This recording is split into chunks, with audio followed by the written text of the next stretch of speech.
Estende suas mãos para cá, vamos abençoar. Diácono Bruno, amém? Glória a Deus. Senhor Deus e Pai, Espírito Santo, em nome de Jesus, nós, amém? Palmas para Jesus.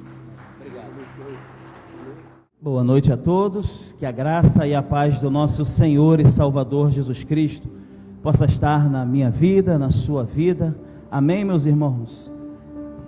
É sempre uma alegria e uma responsabilidade estar aqui em cima, no púlpito, no altar, para trazer a palavra do Senhor. É uma noite de instrução e acredito muito que é nessa medida de fé que o Senhor vai nos conduzir, é instruindo a igreja para que ela venha ser levada para um lugar. A palavra de Deus, quando ela visita a igreja, quando a igreja ela é visitada pela palavra de Deus, essa palavra ela sai do coração de Deus, que é a origem da palavra. Todas as vezes que Deus quiser acertar alguma coisa com a sua igreja, Ele sempre vai levar ela para onde? Para o passado? Não, é para as origens. Toda vez que você e eu quisermos consertar alguma coisa, nunca leve a sua vida, o seu casamento, os seus relacionamentos para o passado. Leve sempre para o lugar de origem, aonde é que originou-se aquilo que nós iniciamos.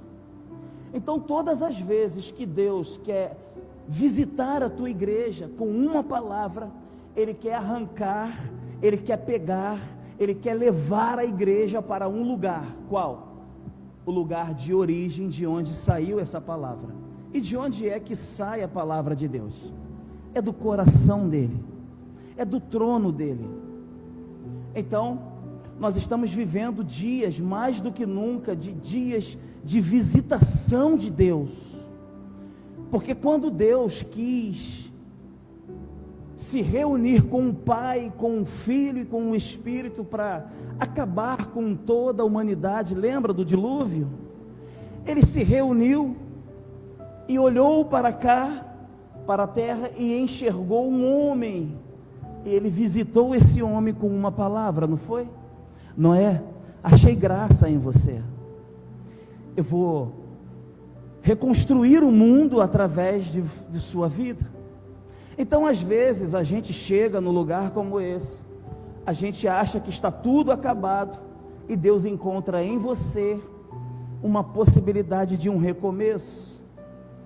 E Deus visitou aquele homem e trouxe aquele homem para o lugar de onde Ele queria levar. Qual era? Era o lugar de restauração. Deus, Ele é o dono do ministério da restauração, amém? Então, hoje, acredito que Deus também vai nos visitar com essa palavra. Eu quero convidar a igreja para abrir lá em Mateus capítulo 2, nós vamos ler um texto base. Por que nós vamos ler um texto base? Porque é um texto que originou-se de um princípio, e se é base, vem de base, se é básico, vem de base, se é base, é de fundamento. Então hoje nós vamos receber uma instrução que vem de um princípio, que vai nos dar um fundamento para a gente caminhar sobre tudo aquilo que está acontecendo nesses dias, amém?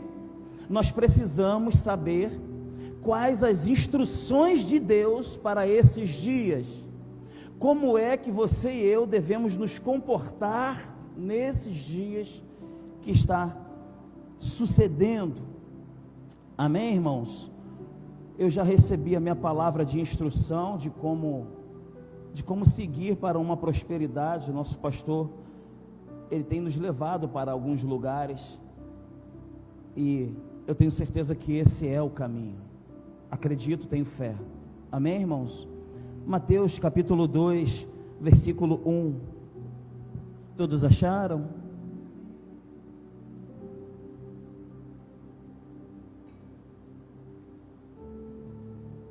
Vamos lá. E tendo nascido Jesus em Belém, de Judeia, no tempo do rei Herodes, eis que uns magos vieram do Oriente a Jerusalém, dizendo: onde está aquele que é nascido rei dos judeus?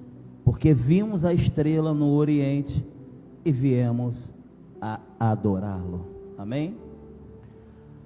Irmãos, precisamos a cada dia mais ter contato com essa realidade do reino.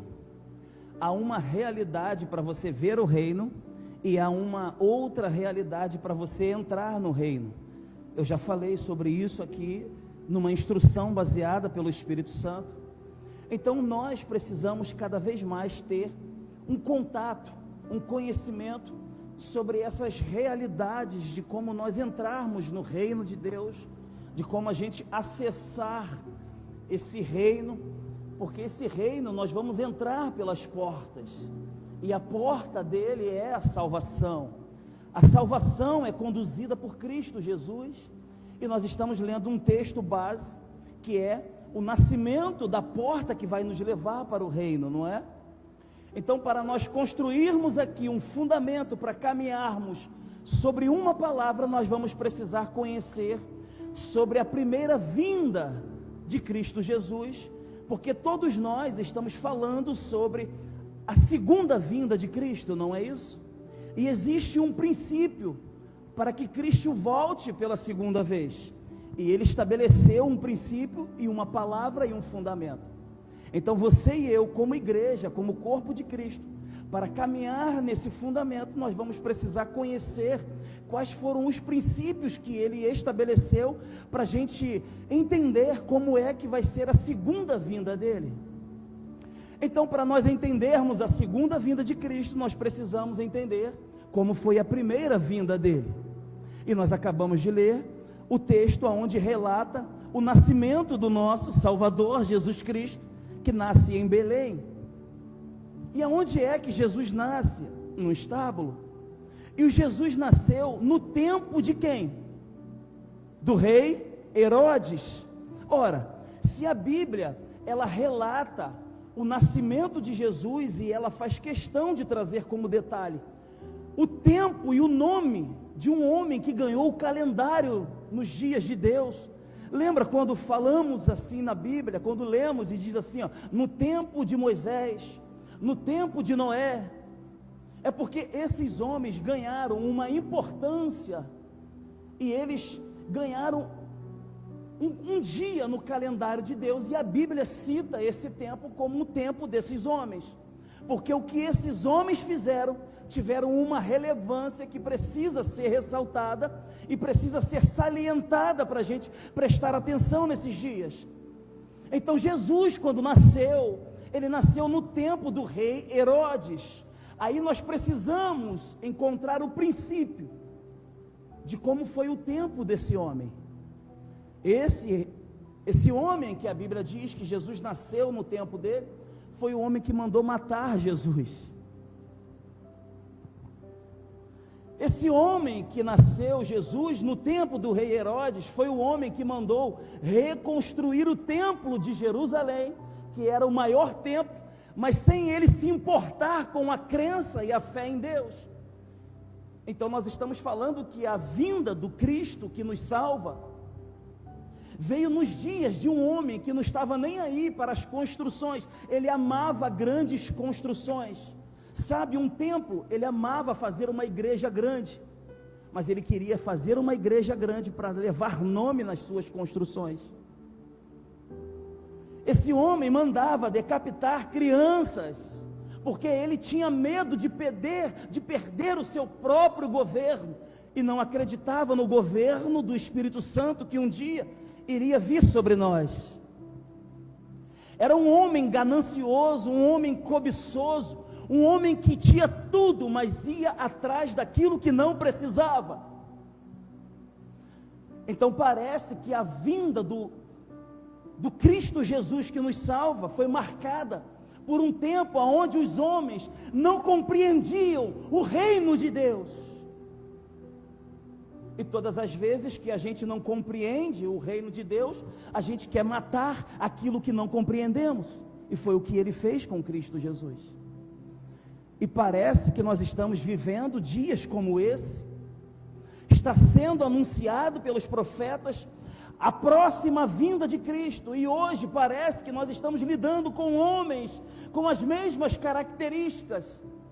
Homens gananciosos, homens que têm medo de perder o seu governo, homens que se recusam a entregar o governo para Deus, homens que querem fazer grandes construções de templos grandes, sem dar a maior importância pelo que está sendo dito ou pregado dentro desse templo, simplesmente porque querem ganhar nomes em cima daquilo que estão construindo.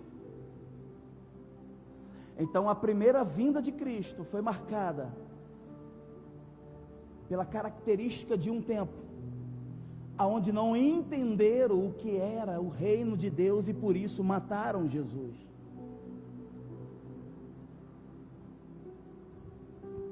Eu queria aqui falar agora sobre a segunda vinda de Cristo, porque muito me parece, eu acho que alguns irmãos compartilham de tudo isso que eu vou dizer agora, que se Jesus vier pela segunda vez, parece que ele vai encontrar homens e mulheres com as mesmas características, e parece que alguns não estão entendendo que o governo é do Espírito Santo, que o templo precisa ser construído, sim, mas que precisamos dar a importância para aquilo que está sendo feito.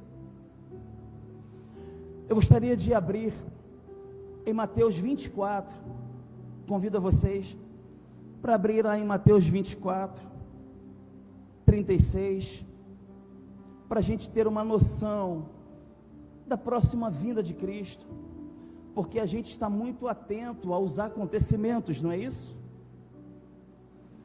Ora, Apocalipse não é um livro de acontecimentos, Apocalipse é um livro de revelação. O que Jesus revelou para João no Apocalipse? Eu vou voltar. Então eu não preciso ficar atento ao que está acontecendo, eu preciso só ficar atento ao que ele disse. Eu preciso confiar, dizendo a Bíblia que ele volta, e eu tenho que confiar, porque o comportamento do homem, ele não mudou, ele é o mesmo de 6.000 anos atrás. Ele rouba, ele se prostitui, ele blasfema. O que eu preciso estar atento não é nos acontecimentos, eu preciso estar atento no que ele falou. Mateus 24, 36, nós vamos ler uma palavra que Yeshua HaMashiach deixou como nós, para nos instruir, nos alertar de como seria a vinda dele. Mateus 24, 36, todos acharam?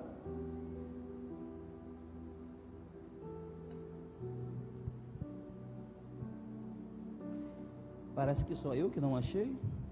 Sim. Mas daquele dia e hora ninguém sabe, nem os anjos do céu, mas unicamente meu Pai. Versículo 37. E como foi nos dias de Noé, assim será também a vinda do Filho do Homem. Ora, a primeira vinda de Cristo foi nos dias de Herodes, que não compreendeu o reino de Deus, mandou matar Jesus, era ganancioso. A segunda vinda de Cristo será marcada por um tempo nos dias de quem? De Noé. Então nós estamos aqui vendo um princípio da vinda de Cristo, que está estabelecida por um calendário, de um homem que ganhou uma relevância e uma importância com Deus, não foi? Então nós precisamos aqui estarmos atentos ao que acontecia no tempo de Noé, ou nós precisamos jogar, lançar, nos arremeter, focar para o que Noé fez ou o que estava acontecendo? Se a vinda dele é caracterizada pelos dias de Noé, nós precisamos observar o que Noé fez, não foi? Hebreus 11, versículo 7.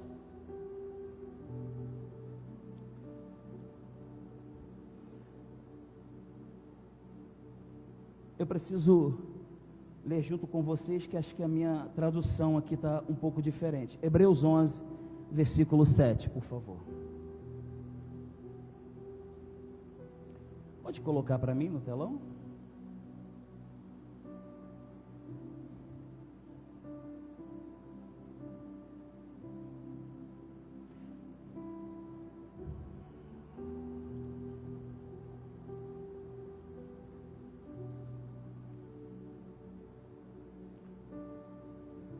Pela fé, Noé, quando avisado a respeito de coisas que ainda não se viam, movido por santo temor, construiu uma arca para salvar sua família. Por meio da fé, ele condenou o mundo e tornou-se herdeiro da justiça, que é segundo a fé. A segunda vinda de Cristo é caracterizada pelos dias de Noé. Nos dias de Noé, havia homens que estavam corrompidos, havia ladrões, lesbianismo, havia todos esses acontecimentos que nós participamos nos dias de hoje. E a gente vai ver que o dia de Noé, pela Bíblia, Noé não saiu pelas ruas condenando o mundo do mal que existia. Ele apenas começou a construir algo que era certo.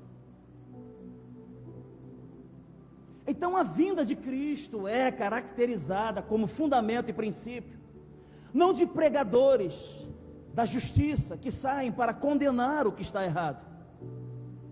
O que nós, como igreja e corpo de Cristo, vai acionar o céu para a vinda de Cristo, é quando nós começarmos a construir aquilo que é certo.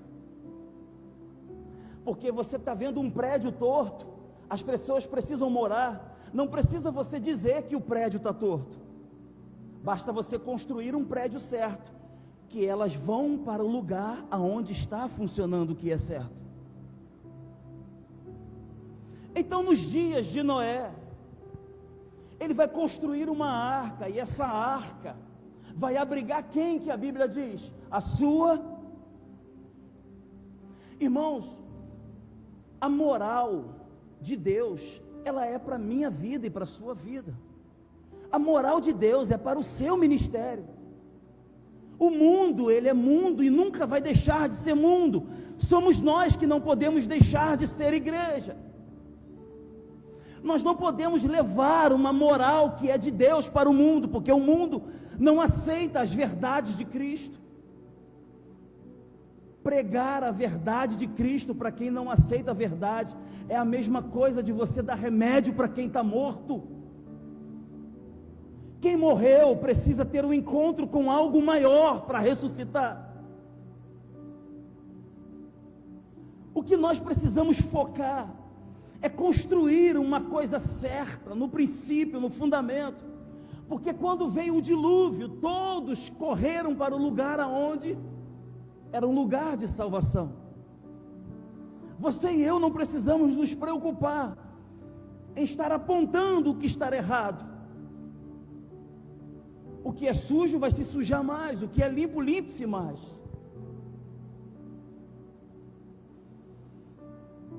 E se Jesus vai voltar, irmãos, nos dias, como se fosse nos dias de Noé, nós não podemos nos preocupar com os acontecimentos.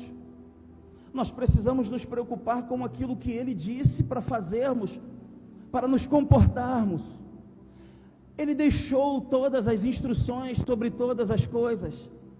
O que nós precisamos é começar a parar para analisar o que Yeshua HaMashiach disse sobre a sua vinda. Ele falou em Lucas 21:20, quando Jerusalém estiver sitiada, fujam para os montes, quem puder nem lá vai. Ore por Jerusalém. Se a vinda de Cristo vai ser marcada por um princípio, e Jesus deixou como fundamento, e esses dias de Noé foi um homem que recebeu a revelação de Deus para construir algo para ele, e Deus deu a ele as medidas exatas do modelo de como ele queria que fosse construído. Tudo que Deus precisa é de homens e mulheres capazes de entender quais são os modelos e princípios que Ele está te entregando para você construir algo na medida que Ele pediu. Ora, 99 é 1 metro, 1 metro são 100 centímetros. Se você quiser colocar uma peça no lugar, você pode colocar ela com 99 centímetros? Não, por quê? Porque você tem que ser fiel às medidas que foram exigidas. E se Deus estabeleceu uma medida para ele construir uma arca, Noé deveria receber a revelação de Deus e ser obediente, e construir da mesma maneira que ele determinou, porque Deus, quando quer que você e eu construamos algo, Ele estabelece medidas, Ele determina até o material que deve ser usado.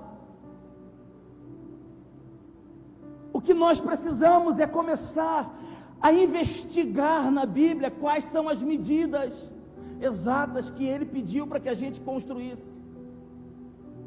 Nós estamos precisando analisar as Escrituras, as últimas palavras de Yeshua HaMashiach, que nos instruiu para nós não desperdiçarmos tempo, porque você e eu corremos risco de estarmos fazendo coisas desnecessárias, simplesmente porque achamos que é boa.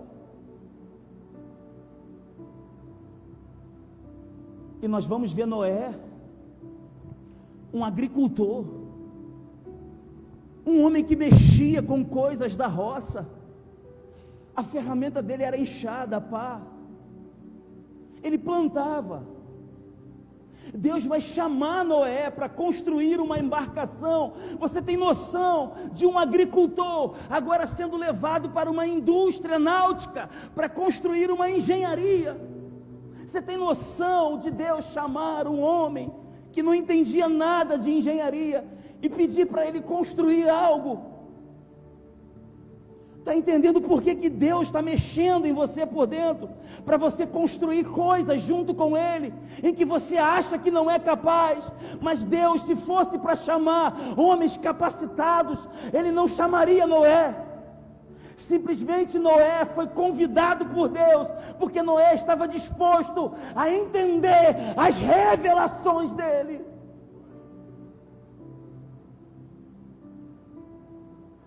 Porque não vai adiantar nada se você não compreender o que Deus está falando. Noé poderia ter dito: Senhor, me manda plantar uma roça, me manda alimentar os bichos. Não, Noé, eu quero que você desabilite de suas habilidades, e eu quero que você passe a construir não na sua força, não no seu conhecimento, Noé.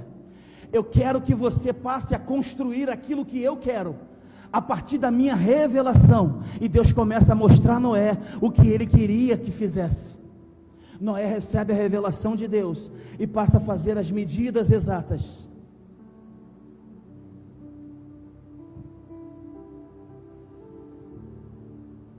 Sabe o que Noé estava vivendo, irmãos? Noé estava vivendo dias proféticos. Sabe o que é viver em um dia profético? Deus não havia dito que o dilúvio ia cair, e Ele não cumpriu. Ele não disse e prometeu e cumpriu. Dias proféticos é quando Deus estabelece uma palavra e Ele trabalha para o cumprimento dela. O que é que Deus estabeleceu para a sua vida como promessa? Se você acredita que está vivendo dias proféticos, Deus vai começar a trabalhar na sua vida para que aquilo que Ele prometeu seja cumprido. Mas você precisa receber a revelação de Deus, compreender e começar a construir, não nas suas habilidades, mas sim naquilo que Ele está te revelando. Acontece, Bruno, que eu tinha planos para você, mas você se casou, agora cuide da sua família. Eu tinha viagens para você, Bruno, mas você fez algumas coisas na sua vontade, agora cuide do que é seu em nome de Jesus. Mas comece a buscar um lugar em Deus, a revelação do que Ele quer que você construa com Ele, porque nós estamos trabalhando para um Deus que está cumprindo todas as coisas, e talvez você e eu estamos envolvidos com coisas que já não fazem mais sentido de uma vida com Deus. Para viver dias proféticos, precisamos ter uma mente profética. Uma mente profética é onde compreende todas as coisas que Deus está te revelando. Uma mente profética é quando você sabe fazer uma coisa e você começa a fazer coisas impossíveis simplesmente porque você está ouvindo o que Deus está te revelando. Não é na minha força, não é no meu jeito, é naquilo que Ele está estabelecendo. Aquilo que Deus estabelece, Ele não muda. Aquilo que Deus estabelece, Ele protege. Deus não mudou o nome de Isaac. Deus mudou o nome de Abraão. Deus mudou o nome de Jacó. Por quê? Não foi Ele que estabeleceu, mas o nome de Isaac Ele não mudou. Por quê? Porque Ele havia estabelecido. Quando Ele falou e estabeleceu para sacrificar Isaac, Ele deixou sacrificar, ou Ele protegeu. Aquilo que Deus estabelece, Ele não muda e Ele protege.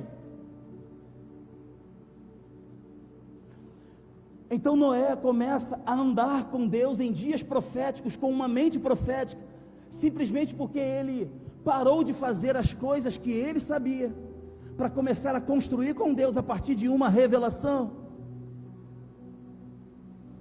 Sabe, irmãos, nós estamos vivendo dias de muitas dificuldades, e o que vai dar governo para você e eu, são as revelações de Deus. A sabedoria de Salomão, ela atraiu muitas pessoas, inclusive a rainha de Sabá, para admirá-lo, não é isso? A rainha de Sabá foi admirar Salomão, porque ele era sábio. Busque a sabedoria, gaste tempo com Deus. Mas quando Daniel e José estavam na Babilônia e no Egito, eles receberam de Deus o quê? A revelação de sonhos. E o que foi entregue nas mãos dele? O governo. Porque tanto Daniel, tanto José, eles governaram em tempo de crise porque receberam uma revelação. E nós estamos vivendo em tempos de crises.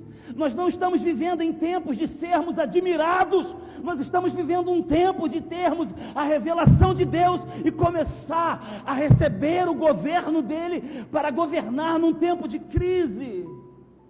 Homens e mulheres de revelação vão governar nos dias difíceis. Busque a sabedoria de Deus, mas busque a revelação divina.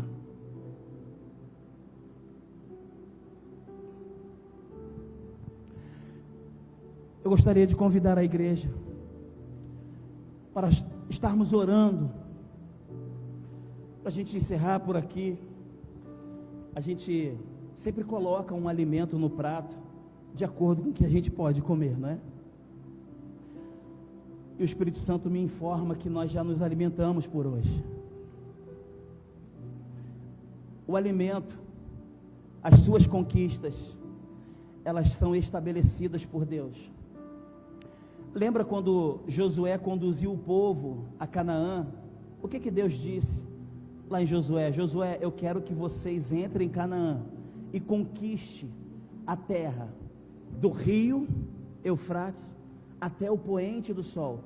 Ou seja, Deus estabeleceu uma medida exata de conquista para o povo dele, para que Israel não tivesse ganância naquilo que Deus estava dando.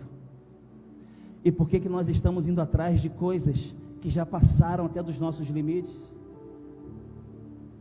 Talvez Deus quer você construindo algo com Ele, naquilo que Ele está te revelando e já te deu como medida exata. Eu gostaria de convidar vocês a orar, a se levantar. Ore comigo, para que Deus estabeleça medidas exatas. Você e eu não vamos sair daqui nessa noite com aquilo que o Bruno falou, mas eu peço a Deus que Deus dê a cada um de nós decretos daquilo que Ele quer dizer para nós. Sabe, irmãos, Deus está nos chamando para viver num propósito com Ele. O propósito de Deus é quando você e eu somos tirados de uma necessidade e somos inseridos em um propósito. Quando é que você e eu descobrimos que estamos num propósito? É quando você começa a ser tirado de algumas necessidades e você começa a não precisar mais de depender de algumas coisas, porque quando você vive uma necessidade, você abandona um pouco o propósito. Então, nessa noite eu quero convidar a você para estarmos orando junto agora. Se você tiver alguma necessidade, que essa necessidade seja suprida por Deus, mas que você venha encontrar o seu propósito naquilo que Deus está te revelando. Quando é que a gente encontra o nosso propósito? É quando a gente descobre que estamos fazendo algo que ninguém é capaz de fazer, simplesmente porque Deus está nos revelando. Senhor nosso Deus, eu oro nessa noite para que a tua igreja amada em Cristo Jesus venha se alimentar da tua palavra e venha encontrar no coração, através do teu Espírito, um lugar no Senhor, para ser conduzida ao propósito naquilo que o Senhor está nos revelando, Senhor. Tu és a estrela, meu Deus amado, do amanhã. O Senhor é que nos revela, meu Deus amado, fala ao coração dos seus filhos. Ore comigo, busquem a Deus o propósito, para que nós não possamos dar passos errados, desperdiçarmos força, para que a gente encontre um lugar em Deus, onde a gente não faça nada daquilo que não tem as medidas do que Deus está estabelecendo. Oh Deus amado, nós oramos nesta noite, para que possamos entender como será a tua vinda, para que a gente possa estar anunciando o teu reino da forma correta. Eu declaro uma chuva de bênção e de revelação, para que entregue governo nas mãos desses homens, mulheres, crianças, para que a gente possa nos libertar de nós mesmos e receber o teu Espírito. Assim nós agradecemos ao Senhor em nome de Jesus, Pai. Clame a Deus pela revelação dele nesses dias. Clame ao Senhor para que Ele libere o governo em suas mãos, para liderar em dias difíceis. Busca a Deus a revelação, os próximos passos. Deus, como vai ser os meus próximos dias? Deus, com quem que o Senhor quer que eu me relacione? Com quem que o Senhor quer que eu faça as minhas alianças? Deus, qual vai ser a porta que o Senhor vai abrir e eu devo entrar? Não me deixe perdido, não me deixe desamparado. Faça eu entrar na porta que o Senhor abriu.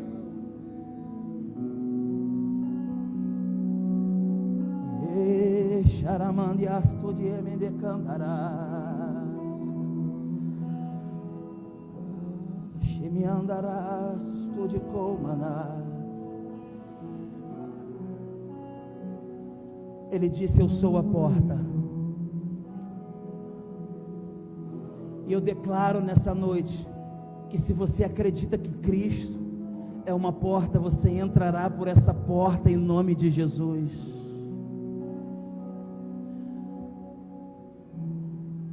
Às vezes a gente acha que abriu uma porta e a gente entra, e não foi a porta, porque nós precisamos entender uma coisa: o nosso adversário, ele é opositor, ele se opõe ao que é verdadeiro.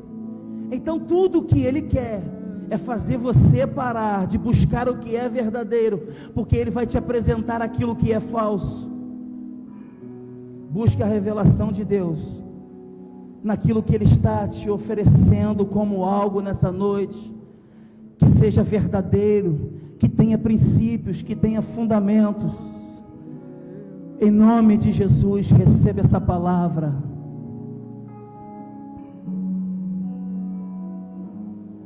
eu agradeço a oportunidade, em nome de Jesus.